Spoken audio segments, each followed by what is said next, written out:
မင်္ဂလာပါခင်ဗျာဒီနေ့လေးလာဆွေးနွေးဖို့ရောက်လာတဲ့အကြောင်းအရာကကျွန်တော်တို့ခန္ဓာကိုယ်ရဲ့အံ့ဩစရာကောင်းတဲ့အတွင်းပိုင်းစိတ်နှစ်တစ်ခုအကြောင်းပါလူတွေအသက်ရှင်ဖို့အစားစားရတယ်အာဟာရလိုတယ်ဆိုတာကတော့သိပြီးသားကိစ္စပါလ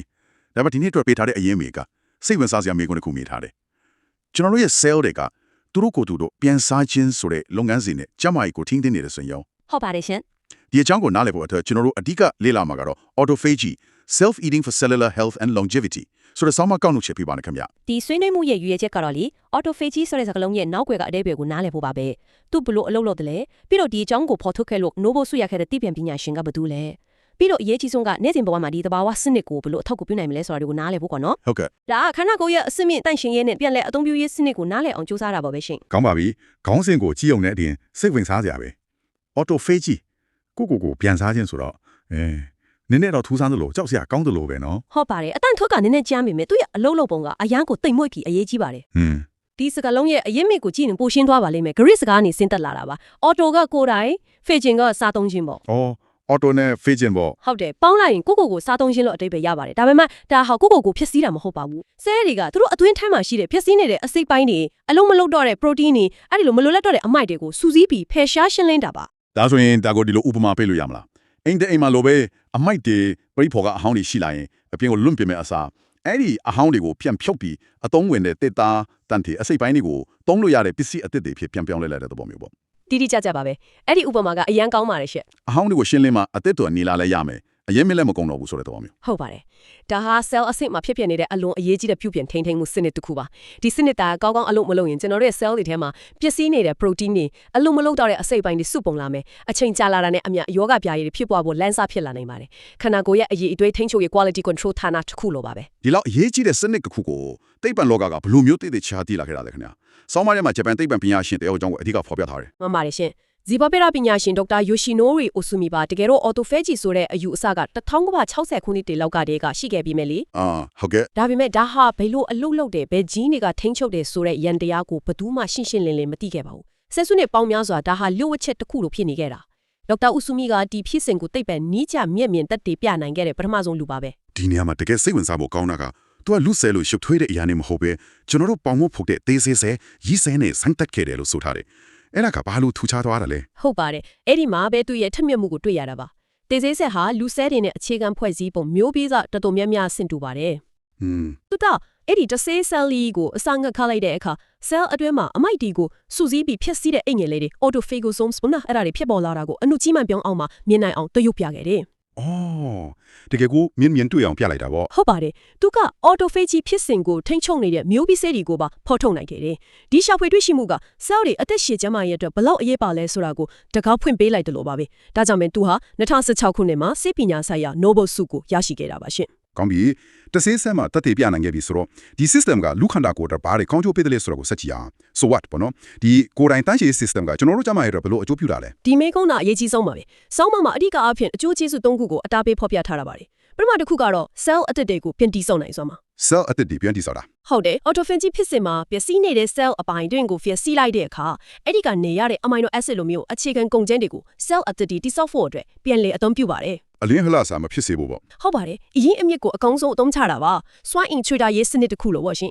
ဒုတိယအချက်ကကိုခန္ဓာနဲ့ပတ်သက်နေတယ်ကိုခန္ဓာစနစ်ကယောဂပေါ်တွေကိုတိုက်ထုတ်တယ်လို့ကျွန်တော်တို့သိထားတာ autophagy ကအဲ့ဒီစနစ်လေးဘလို့ကွဲပြားပြီးဘလို့အတူတူလှုပ်တာလဲသူကကိုခန္ဓာစနစ်ရဲ့လက်ထောက်တယောက်လို့လားဒါမှမဟုတ်လုံးဝတိကျစနစ်တစ်ခုလားခင်ဗျကောင်းတယ်မိကုန်းပါရှင်သူတို့ဟာလက်တွေ့အလုပ်လုပ်တဲ့မိတ်ဖက်တီလို့ပြောလို့ရပါတယ်ကိုခန့်အားစနစ်ကအပြင်ကဝင်လာတဲ့ကျူးကျော်သူတွေကိုအထူးကတိုက်ထုတ်ချိန်မှာ autophagy ကတော့ cell အတွင်းပိုင်းကရှင်းလင်းရေးကိုတာဝန်ယူပါတယ်အတွင်းပိုင်းတန်ချင်ရဲ့ဟုတ်ကဲ့ခန္ဓာကိုယ်ထဲကိုဘက်တီးရီးယားတို့ virus တို့ဝင်လာတဲ့အခါ autophagy စနစ်ကအဲ့ဒီကျူးကျော်သူတွေကိုဖမ်းယူပြီးဖျက်ဆီးရှင်းလင်းပေးတဲ့နေရာမှာပါဝင်ကူညီပါတယ်ဒါအပြင်ဆဲထဲမှာမိုင်းယွန်းစွာခေါင်းပြီးအတုံးမဝင်တော့တဲ့ protein အစုအဝေးတွေက Alzheimer လို့ရောလာတဲ့နဲ့ဆက်ဆက်နေတတ်တယ် autophagy ကအဲ့ဒီလိုအစုအဝေးတွေကိုလည်းရှင်းလင်းပေးလို့ကိုခန့်အားစနစ်ကိုရောအာယုံကြောစနစ်ကိုပါကူညီပေးပါတယ်ရှင်နောက်ဆုံးတစ်ခုကတော့အားလုံးစိတ်ဝင်စားမယ့်အကြောင်းအရာပဲ။အမြင့်ချင်းကိုနေကွေးစေတယ်ဆိုတာလေ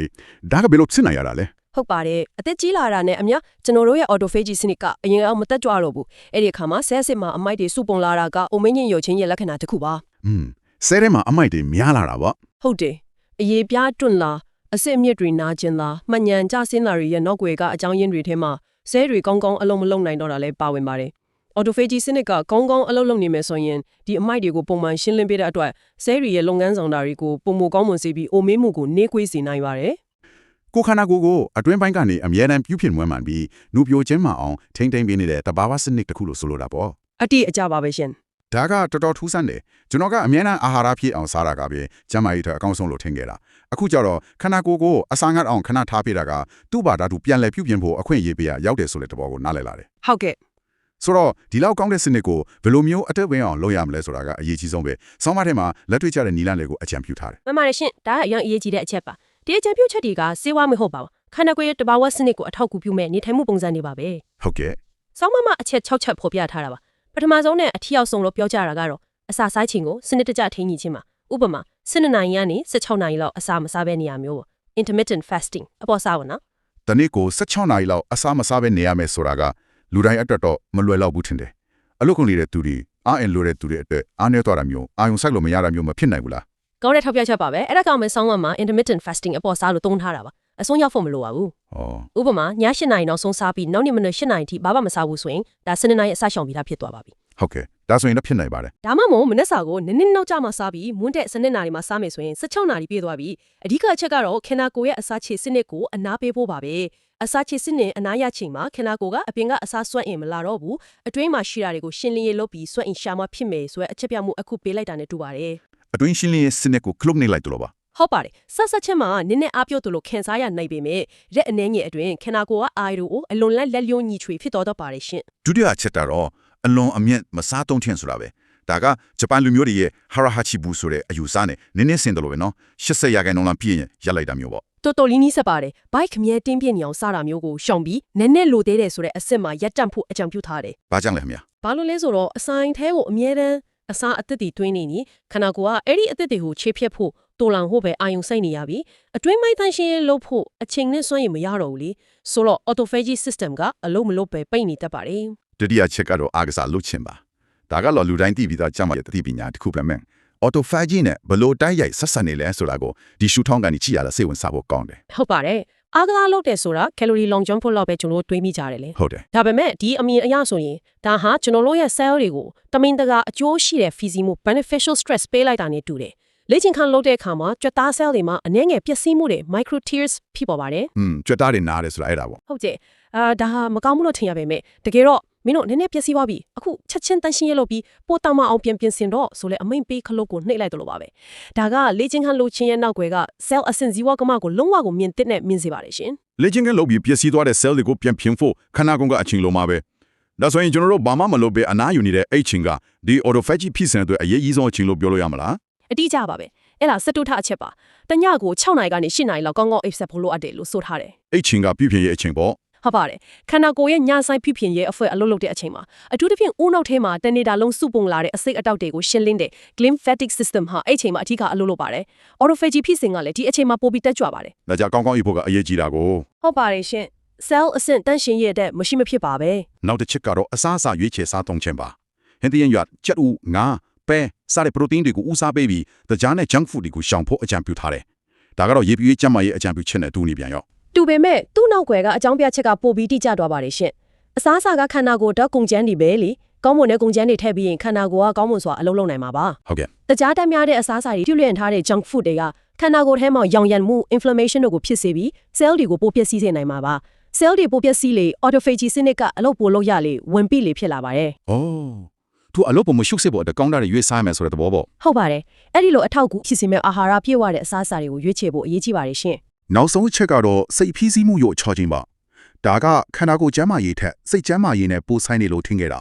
cell အဆင့်ထိဘလို့တက်ရောက်မှုရှိနေတာလဲခင်ဗျ စိတ်နဲ့ခန္ဓာတကယ်တော့အချိတ်ဆက်နေပါတယ်ရှင်စိတ်ဖိစီးမှုများတဲ့အခါ cortisol လိုမျိုး stress hormone တွေထွက်လာပြီးကိုယ်ခံအားကိုကြောက်စေစေတယ်လို့ cell တွေကိုလည်းပိုပျက်စီးလွယ်စေပါတယ် ဟုတ်ကဲ့ အလွယ်ဖို့ရရင်စိတ်ဖိစီးမှုများတာက cell တွေကိုအချိန်မတိုင်ခင်အိုးမင်းစေတဲ့ဖြစ်စဉ်တစ်ခုကိုအားပေးပါတယ် cell တွေပိုပျက်စီးလေ autophagy စနစ်ကအလုပ်ပိုလုပ်ရလိမ့်ပါပဲဒါကြောင့်စိတ်ကိုအေးအေးထားတာအသက်ရှူလေ့ကျင့်ခန်းလုပ်တာတဘာဝနဲ့နီးနီးဆက်ဆက်နေထိုင်တာတွေကတွဲပိုက်တဲ့နီးနဲ့ cell ကျန်းမာရေးကိုအထောက်အကူပြုပါတယ် ကောင်းပြီဒီချက်တွေကလက်တွေ့ကြပြီးနေ့စဉ်ဘဝမှာလှုပ်ဆောင်နိုင်တဲ့ຢာတွေကြီးပါပဲဒါပေမဲ့အစောမရောက်သွားစေဖို့အတွက်စောင်းမထဲမှာအရေးကြီးတဲ့သတိပေးချက်တချို့လည်းပါလာတယ် ဒါကိုလည်းထည့်ပြောဖို့အရေးကြီးမှထင်တယ် တေချာပေါက်ပါပဲဒါကအရေးကြီးဆုံးအပိုင်းလို့တောင်ပြောလို့ရပါတယ်ဒီအသိပညာကိုမှန်မှန်ကန်ကန်အသုံးချဖို့လိုပါတယ်ရှင် ဟုတ်တယ် ပထမဆုံးကရက်ပေါင်းများစွာအစာငတ်ခန္ဓာမျိုးလုံးဝမလုပ်သင့်ပါဘူးဒါဟာခန္ဓာကိုယ်ကိုအကျိုးမပြုဘဲအာဟာရချို့တဲ့မှုနဲ့တခြားအန္တရာယ်တွေဖြစ်စေနိုင်မှာပဲ ဟုတ်ပါတယ် ဒုတိယအနေနဲ့စေဝကုသမှုခံယူရတဲ့ယောဂတစ်ခုခုအတွက်ဆေးဖြတ်ပြီးအစာရှောင်တာကိုအစားထိုးအတုံးမပြုသင့်ပါဘူးအော်တိုဖေဂျီကကုထိုးမဟုတ်ပါဘူးခန္ဓာကိုယ်ရဲ့တဘာဝဖြစ်စဉ်တစ်ခုတာဖြစ်ပါတယ် ဒါကတော့တတိထားရမယ် တတိယအချက်ကတော့စီးချိုသွေးတိုးလိုယောဂအခန့်ရှိသူတွေကိုဝင်ဆောင်တွေနေနဲ့ကိုယ့်တဘောနဲ့ကိုလုံးဝမစမ်းသပ်သင့်ပါဘူးဆရာဝန်နဲ့တေချာတိုင်ပင်ပြီးမှသာနေထိုင်မှုပုံစံကိုပြောင်းလဲသင့်ပါတယ်ရှင် ဟုတ်ကဲ့ပါခင်ဗျာ ဆောင်းမရဲ့အဓိကအထုစကားကတော့ autophagy ဆိုတာခန္ဓာကိုယ်ရဲ့သဘာဝစနစ်တစ်ခုဖြစ်တယ်။ဒါကိုအဆုံးရုပ်ပြီးအတင်းလုံးယူစီအောင်မလိုပါဘူး။ဒီနေ့ဆွေရွေးခဲ့တဲ့စနစ်တကျနေထိုင်စားတောက်ရုံနဲ့သူ့အလိုလိုကောင်းကောင်းအလုပ်လုပ်နေမှာဖြစ်တယ်ဆိုတာပါပဲ ကောင်းပါပြီဒီနေ့ဆွေးနွေးမှုကနေတိလိုက်ရတာကတော့ကျွန်တော်တို့ရဲ့ခန္ဓာကိုယ်မှာကိုယ်ပိုင်တန်ရှင်းရေးနဲ့ပြန်လည်အသုံးပြုရေးစနစ် autophagy ဆိုတာရှိတယ်